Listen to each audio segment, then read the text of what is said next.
Hey everyone, welcome to Mellow Makes. With Halloween right around the corner, I wanted to make some Pokemon themed decorations for my room, but with the prices of literally everything going up, I decided I just had to use what I had and make one myself.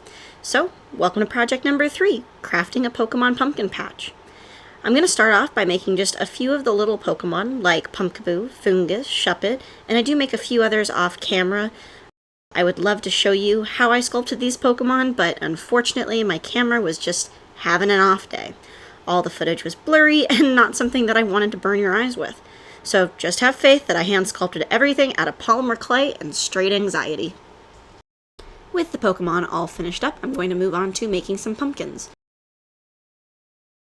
I start by grabbing a small amount of clay and rolling it into a ball, and then pushing and pulling the clay into a more squash-like shape, and then taking my scalpel tool, or knife tool, and using it to draw on about 6 lines. Then I use my rubber tool and add a hole for the stem. Making the stem isn't too hard. I grab a small amount of clay and I roll it out into a snake, leaving one end tapered. Then I cut off the other stuff that I don't want, roll it back out, and place the tapered edge into the hole that I made with my rubber tool.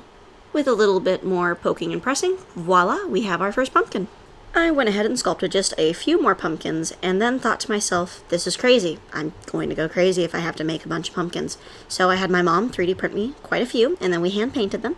And I also noticed that my hobby store was having a Halloween sale, so I did pick up a few other ones just for some variety. Okay, I think that's enough pumpkins. Now let's work on our main star, Treevent. I've never actually built an armature before for any of my sculptures, so this is a first for me.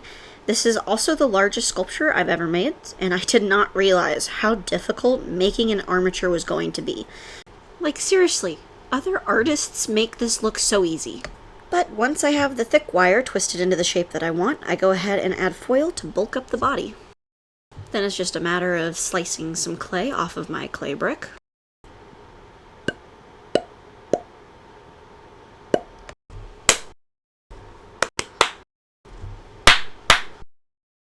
After they're nice and flat, we add them to the body and use various tools to help smooth it. I mark where I want the clay, so that way I can push and pull to make various layers, the inside shadowy layer and the outside hard layer of bark. I use various tools to help push and pull the clay into place, and now I'm going to go ahead and add his head. I try to keep the clay thin for baking, but also thick enough to where I can add texture later. I want it to look like the wood of his torso and the wood of his legs broke away from each other, so I am copying the crack that I made for his waist and using it for his torso piece. Then I start the smoothing process. Treevent does have a nub on his bottom, so I make that by using a small amount of aluminum foil and then covering that foil with a layer of clay, and then we're going to smooth it all together and make it into one solid piece. I took off his horns so I wouldn't bump into them while I worked on his front horn. I bend and pull it into a curvy position. Then I go ahead and mark out where I want his eyeball to be. After some cutting and scraping, I remove the clay that's in the way and I make it sink into his wooden exterior. Then it's just a case of more smoothing out the rough edges, and now that his eye is done, I can go ahead and make his horns since they're no longer going to be in the way.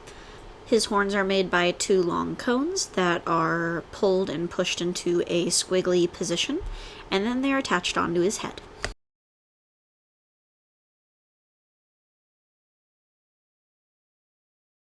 Next up are his hands, which are made from a ball of aluminum foil and then 3 thick sausages that have a point on one end attached to that ball of foil. Once all of his fingies are in place, we go ahead and cover the rest of the ball of foil with some more clay, and then we pinch and pull until they're in a shape and position that I'm happy with. Of course, we make 2 hands, then I thicken up the arms with a little bit more clay and I add his arm branches. I do end up taking them off, so that way I can continue to work on the body. I'm going to go ahead and cut a bit of the clay away from the base of his arms here to better match the reference material. And that's when I realize I am just Not super happy with it, so I take off his head, and I take off his arms, and I completely restarted. And now I have this. I think this version is a little bit better than the last version. You can see that I already started the texturing process. I do this texture by rolling a bunch of different sized ball styluses along the clay. And this is how I texture the entire piece, from head to toe. And after a long time of texturing, we are left with this. With all 6 of his legs textured, we move on to his head and start texturing his horns and his face.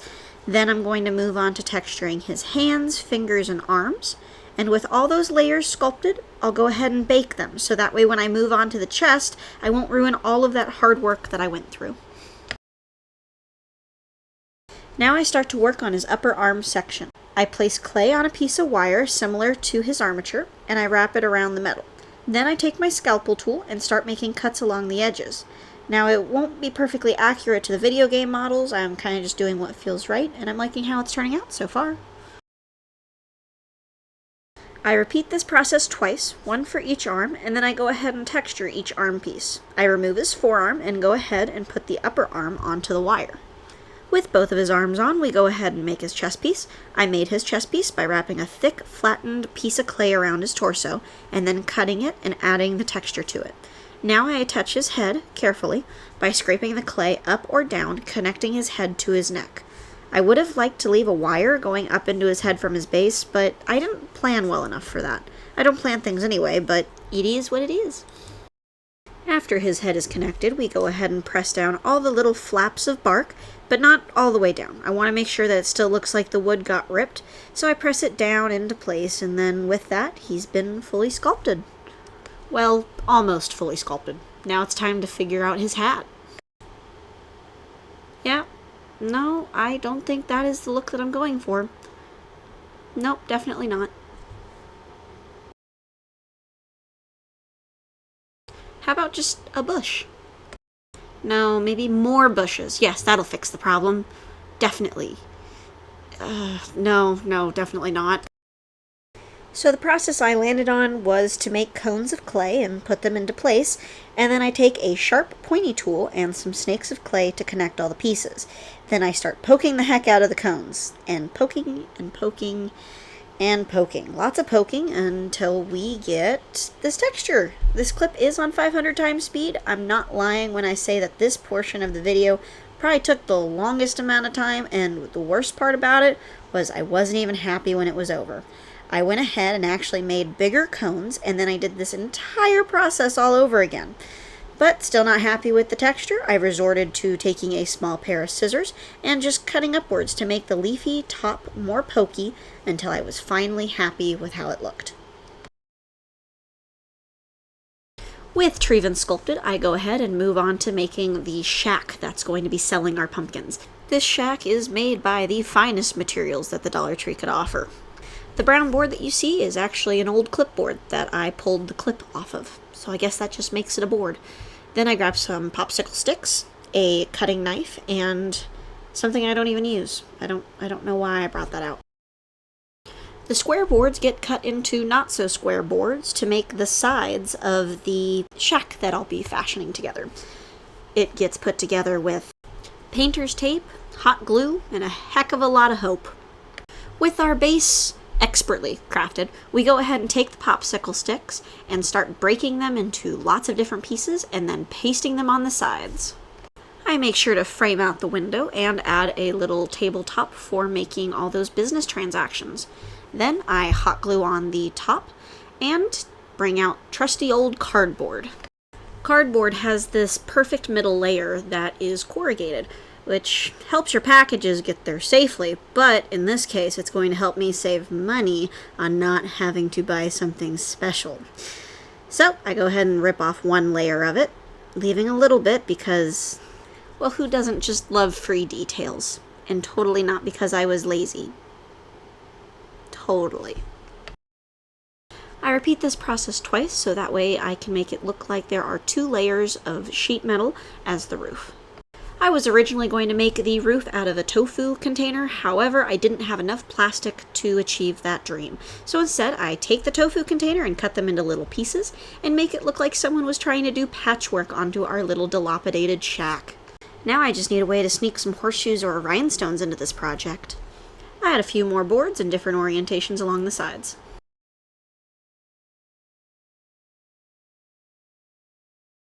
For the chimney, I use an old boba straw and a regular straw, and cut it into shape. The boba straw gets put into a cone shape, and then the regular straw gets placed on top in an upward orientation. Now, chimneys don't just come out of wood, but I don't want to drill a hole in this thing, so I go ahead and make it look as though there is a window that it is coming out of. I do this by placing some boards in a square shape around the boba straw. And this is what we're left with. I go ahead and add a cone on top of the chimney for smoke distribution, of course. With everything sculpted and put together, it's time for us to start the painting process. I'm using a mixture of Mod Podge and black paint to put the initial layer down. The Mod Podge should help the paint cling to all the plastic surfaces. Overall, I'm not looking for a smooth paint job. I want it to look like it's abandoned and old and kind of just been left to its own devices for a long time.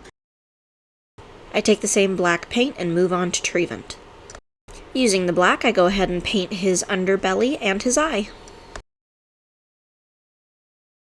And while I have the black out, I'll also go ahead and do the black of the Mimikyu that I sculpted and lost the footage of me sculpting it. I use the black to go into the mouth and do the arm, and now that I'm done with the black, I can move on to a light shade of tan for Trevent. I make sure to cover every inch of him. I get in the cracks and cover up all that beige color of the clay. I also do his head and his face, trying to leave the black spots black. I do his hands and his arms in the same color, and then it's time for us to move on to the pumpkins. The pumpkins all get a quick shade of orange, and with that out of the way, we go right back to the shed.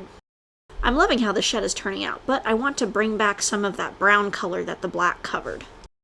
With the brown color brought back, I go ahead and add some mossy green and some dark green to where I think water would pool or drip down the sides. I use the same green but mixed with some water to go ahead and paint those pokey little holes on Trevent's armbands and his head. I move back to Trevent and do a wet brushing of a brighter, more colorful brown. This mix of paint and water will go into the cracks and the dips to really highlight the texture that I had added on him. When he's dry, he'll look like this. Remember how I said my paint likes to dry darker than it shows? Yeah, it tricked me. I'm going to have to bring back some of the color with some dry brushing.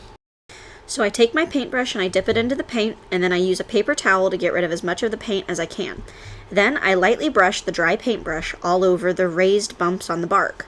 I do this 3 different times. I start with a tan, and then I move on to a lighter tan, and then I finally finish up with a bone white color. I also make sure to do his hands, his arms, his horns, and basically just about every spot that needs it. And after the several layers of paint, this is what Trevent looks like. With that, Trevent is looking pretty good, so we're going to put him off to the side and we're going to bring back our shed. I covered the cardboard roof with an extra layer of black because I feel that the dark layer will really help the metallic layer pop. So I go ahead and spread on a thick coat of steel paint all over anything that would be metallic. So this goes on the roof, it goes on the tofu container pieces, and it's also used on the chimney. Once I finish with the steel color, I realize that it just looks too darn new. The entire building looks dilapidated, and yet the sheet metal looks like it just came from the store. So I go ahead and grab my green wash and I drip it on, and then I use a paintbrush to smooth it out and make it look like the moss has started growing. Once the green is done, I also do the same thing but with a brownish red to imitate rust forming in different areas.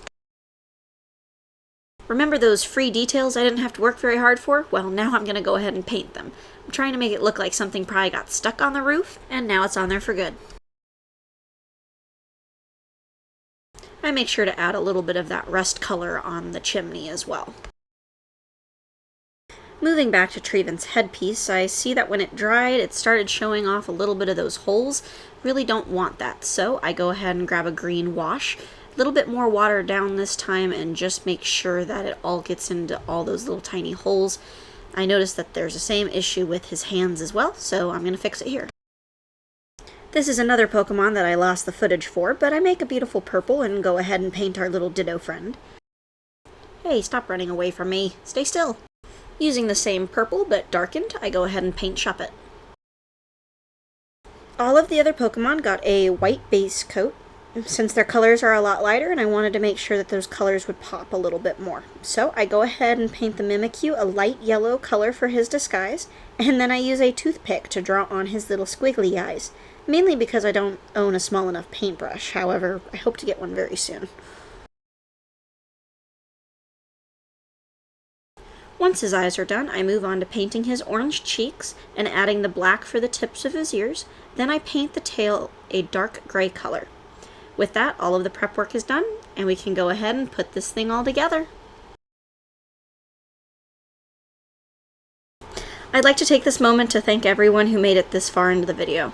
If you like to watch crafting videos or any other arty stuff, please consider subscribing. I am a small but growing creator, and I am so grateful that I'm able to share my work with all of you.